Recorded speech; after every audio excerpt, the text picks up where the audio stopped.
Making $5,000 in 1 month sports betting in 2024 and heading into 2025 has never been easier. Plus EV betting in general has not been more popular than it is now. The tools even are faster, more accurate, and we even have AI giving us slips to tail. Literally anybody can be doing this. If you scroll Twitter and you find people that are plus EV betting, you can see there is so many people that are up thousands of dollars every single month sports betting, including my man on Twitter, Bosa Bets, absolutely crushed September with NFL being back, up $6,179 using the tools at Daily Grind Fantasy to help him find bets with an edge and beat the books last month. I'm going to show you guys exactly what Bosa Bets and many others did last month to make so much money sports betting. But remember, he might be up $6,000, but if you're a $5 unit bettor where you're placing $5 on every single bet or slip on Prizepicks, then winning $1,000 in 1 month is really, really good, and you should still be proud of that.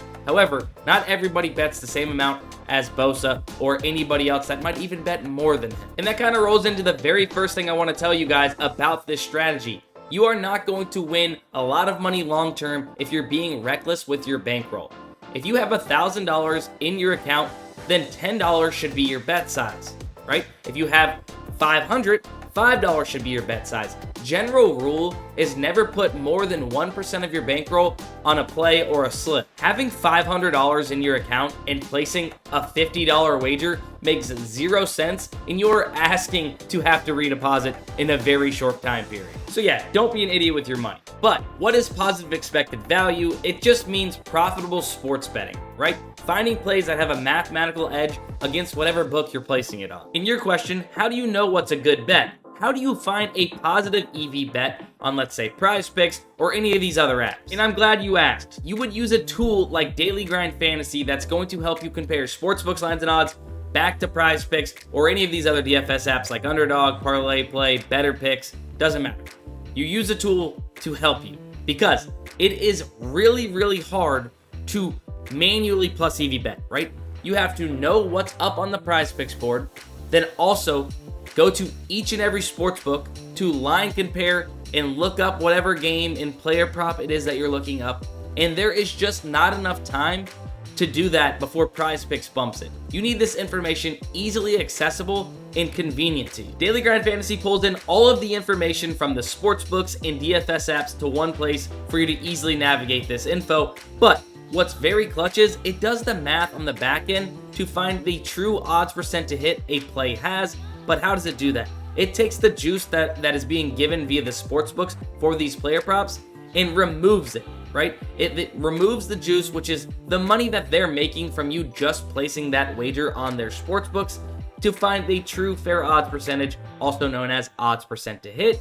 And then you can find what has a really good chance to hit and play those plays on Prizepicks, Underdog, Parlay Play, Bettor, any other DFS app. So then how do you line compare? What does it look like when you are finding a profitable bet? You can see right here at the very top, we have 3 different data points, right? These are only DFS apps. Sportsbooks do not have lines for these preseason NBA games, but we can still use these as reputable data points, right? Because every single one of these books are setting their own lines independently, and they want to make money off their customers. So it's in their best interest to set these lines and odds as accurately as possible. So let's use them to our advantage. We see that Prizepicks has Jalen Johnson set to 9.5. We have Underdog as a data point set to 10.5, and then Parlay Play setting this at 10.5 as well. You have 2 reputable DFS apps saying this should be set to 10.5, and then Prizepicks off by itself at 9.5. So there is some value taking the over on Prizepicks when comparing to what the rest of the market is establishing at. Same thing with Kevin Durant here, 12.5 and then 13.5 on those 2 different apps. But look at Nafisa Collier. Let's look at this one. A couple more data points for us to look at, right? Nafisa Collier set to 30.5 on Prizepicks for points and rebounds. It's telling you to take the over of 30.5 on Prizepicks, but look at, why is that? We have FanDuel set to 30.5. We have Bovada set to 30.5. And Parlay Play set to 30.5. But if we look at their odds, we're seeing that FanDuel is juicing this over at -136. We have Bovada at -145. And Parlay Play at -147. All 3 of those books are heavily juicing the over of that 30.5 number. And then we can see that two books had this even bumped up higher at 31 on underdog and 31.5 on hot streak. We get this play at 30.5 at minus 119 odds on Prizepicks. So we are getting the best possible number in odds on Prizepicks, comparing to what the market is establishing at, saying that this should probably be around 31 or 31.5. So take advantage of it and play it on Prizepicks. Michael King right here, you can see set the 5 on Prizepicks, but 5.5 on every single other data point possible between the sportsbooks and DFS apps. So clearly there is some slight value taking the over of 5 on Prizepicks. Line comparing with the tool or an odd screen like Daily Grind Fantasy is pretty easy in general, but even easier is what I mentioned earlier. AI can literally line compare and find the best value for you, and then just spit out slips for you to tail. You can see there is long shot parlays that are spit out on Fliff, and then look at this Prizepicks slip.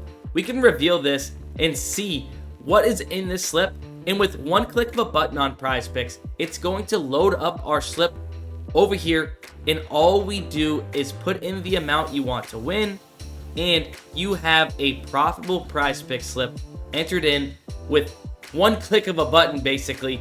And you know that AI is line comparing just the way you would be to find value, and you can trust that you are getting long-term profitable slips and just simply tail AI and know that you are going to be winning money long term. It's basically a speed cheat code to getting in the best value before it gets bumped or removed. It's also up almost 2,000 units since launch in last year, 2023. I will leave a link down below for Daily Grind Fantasy. If you want to check it out, you can use my code DustinDGF and you will get 25% off your very first month. When I tell you this is what people are doing, I am not kidding. Literally, Bosa Bets posted this on Twitter, a slip from the AI slip generator. Here it is. He tailed it, ended up putting in the Caleb free square instead of RJ Harvey under rushing yards, which RJ Harvey also would have cashed this slip anyways. And you can see he ended up cashing out for a 25x on Prizepicks, $10 to win $250 on that specific slip. But let's get back to this odds percent to hit and why it's so big.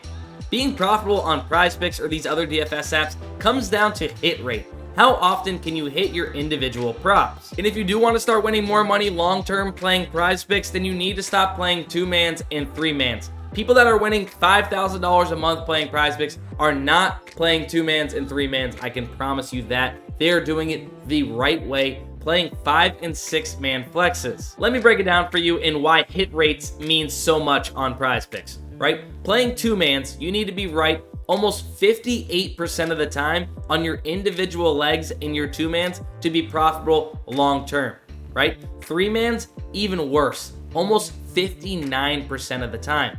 But 5- and 6-man flexes, you need to be right just 54.2%+ of the time on your individual legs, in the long term that is, to be profitable playing those slip types. So sure, they are easier to hit as far as 2-mans and 3-mans.